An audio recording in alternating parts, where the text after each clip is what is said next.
So I want to talk to you also about being an athlete. We know you're a great soccer player. I'm not a great soccer player. I don't know where you've heard that. I can play. I'm a great soccer watcher. You're a great soccer. Avid watcher of European soccer. How did you get into that? Oh, I don't know.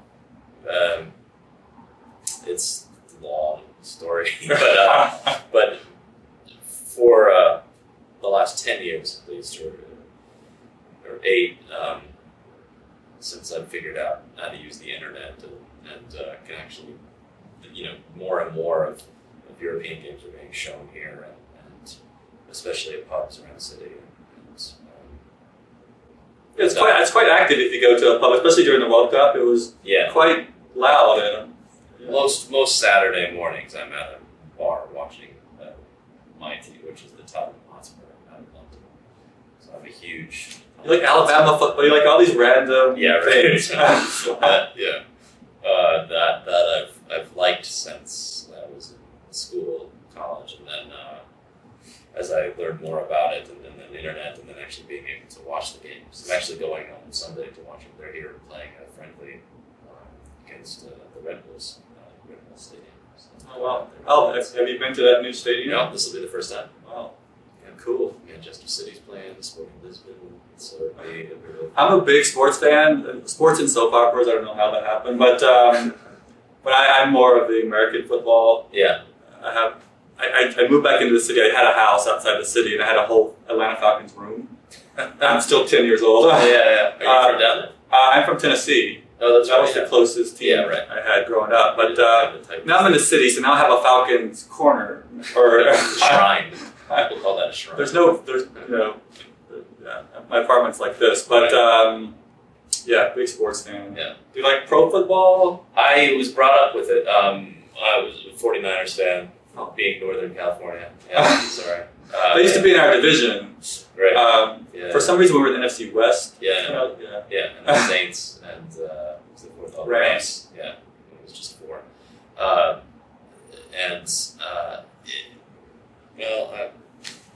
There was some player on the team that I couldn't stand for a long time, and I vowed not to watch him until they got rid of him. And, Tio? I won't say, but then he went on to ruin the Eagles, and he ruined the Cowboys. Does he have a reality show on Beach? and that coincided with when I was down at grad school, and my love of college football kind of replaced my love of professional football. There's something more pure and more exciting about it. Well, our third string quarterback is John Parker Wilson. Yeah! Former Alabama quarterback. Yeah. So maybe I'll get you a jersey or something. It's where if I see a Falcons jersey walking around the city, I always talk to the person. I'm like, you like the Falcons? No, and it's usually like, what? I just like the colors. I didn't know he ended up there, actually. He's our third string quarterback. All right. So he's never going to play. But That's probably true. So you played a lot of different roles, different mediums. Is there something you haven't played that you would like to play? Oh, yeah. I don't know if I can articulate it, but there's tons of stuff out there I haven't played that I want to play. I'm not sure what I could list. But do you want to do more films, or are you kind of? Yeah. Oh yeah, I definitely do. I want to do whatever comes next. I want to do more film stuff. I love doing it. It's really enjoyable. I'd like to be able to kind of have a balanced palette, and be able to do this and this and this throughout the year and keep mixing it up. But the work doesn't come that way, so I just keep looking for it. Do you write? Do you do any behind? No. Because sometimes in this day and age, sometimes the best thing is to write and produce your own thing, and you're Oh, sure. exactly what you want. Yeah. I can neither write nor produce, so Wow, you're screwed. I'm living I have to depend on the kindness of others. Wow. So you're in rehearsal now for a show. Yeah. Much Ado About Nothing. Mm-hmm. Vermont Shakespeare Company. Yep, exactly. You did this show like several years ago. You've done Much Ado About Nothing before. Yeah, I was Don John the Bastard. I was a bad guy. He's similar to Reid. I did that at the Pearl. That's off Broadway here in New York. And that was a great show. And Ray Verdon played Benedict. So this time around, I'm playing Benedict. My wife Jenny is playing Beatrice. This company is run by a classmate of mine from Alabama Shakespeare, and he runs the Shakespeare company. He's directing it. Another of our classmates, Sheffield Chastain, is playing Dogberry, and a classmate of ours is stage managing it, Christine. So it'll be really fun. It's fun for us all. This is 10 years since we've been out of grad school, so it's fun to be back. And you've acted with your wife before, right? You guys have done. Yeah, it happens every once in a while. It comes around, yeah. And that works out okay? Not always, no. It's tense. It can be tense. Right now it's going fantastic. Last time we did it, it went really, really well.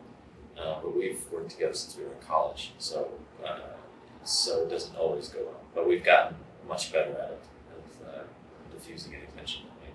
We almost know each other too well, so sometimes it gets a little tense, I think. I'm not sure how to describe it. But you seem kind of soft-spoken. Maybe this is just my very first impression. Did you get any relief by going to the World Turn set and being really snarky and mean all day? As an outlet? Yeah. No. I get it out. I'm not always soft-spoken. That is a first impression of me. I have no pent-up emotions.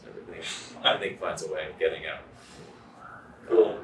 All right. So this is a question we ask everybody. If you could go back to when, let's say you first came to New York out of college, young actor, and give yourself one piece of advice, knowing what you know now, what would you tell yourself? Oh, God. I'm not sure. I'm a completely different person than when I moved here, and I think the thing that surprised me the most about what I learned the most from was watching other people work.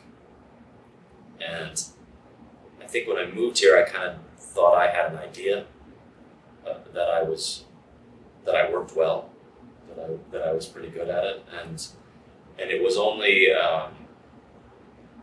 through watching older people, better people, more experienced people rehearse and work that I picked up on what they were doing. I've learned more watching people I admire rehearse and work than any other through a teacher, I think, or anything I've tried to do myself. So I don't know. I don't know what I would tell myself, but I think that had the biggest impact.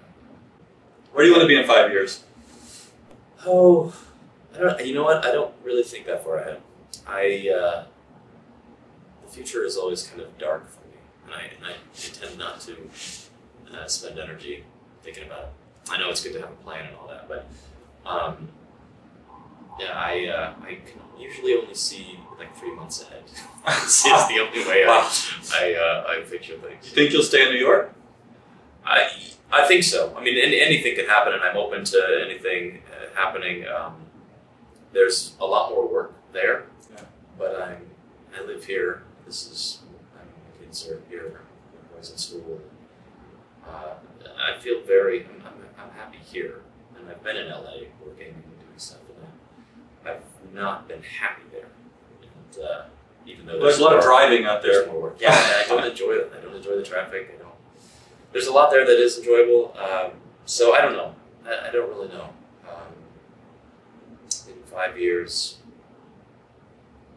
All right. I'll ask you in 4 years and 9 months. Yeah, we'll get together and then see. And then I'll be able to say in 3 months I will be doing this. All right. Well, thank you so much for your time. Yeah, it's a pleasure. Really appreciate it. Yeah. Good luck. I enjoyed it. Thank you so much.